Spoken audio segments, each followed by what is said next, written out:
basalli coñama e nder Sénégal gila joni lewru ko en jeeygu wona e nder falde Podor rewo Sénégal ina jiya eɗo basalli ɓuri remedi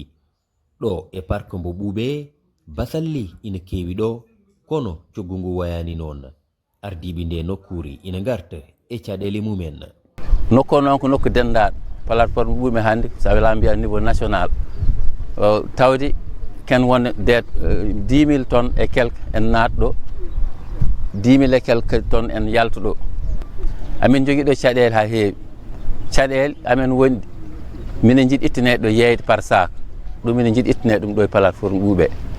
min mbatta wadde par kilo amin jiiɗi wallede e des magasins stockage manam chambre froide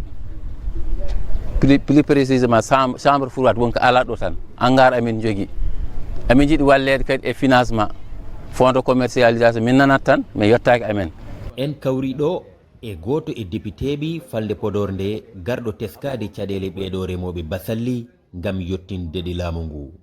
min mbaɗi localité kewɗi mais hannde addi kamen ko ɗo en e plateforme ɓuuɓe kala ganduɗo ɓuuɓe andir ɗum ko soble soble en gadde ɗo en département o foof ha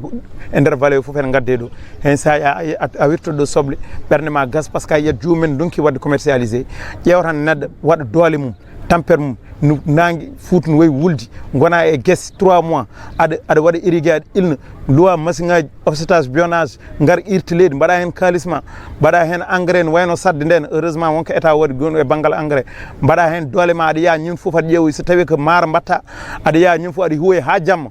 so yimɓe gari noon so joomum ko ndemowo so yettima ha ɗo en foti yeyde ronko yeyde wontan ɗum caɗele wontan ɗum ene dañ des dettes en foti yobde ñamal au niveau des banques ɗum noon ɗen caɗele gouvernement en foti hen ummade ko ɓuuri yaccade o parque basalli mbo ɓuuɓe ko ɓurɗo mawnude e nder falde Podor nde fay so tawi noon iccilari laamu faade remoɓe ina waɗe gonal mabɓe waylaki tawo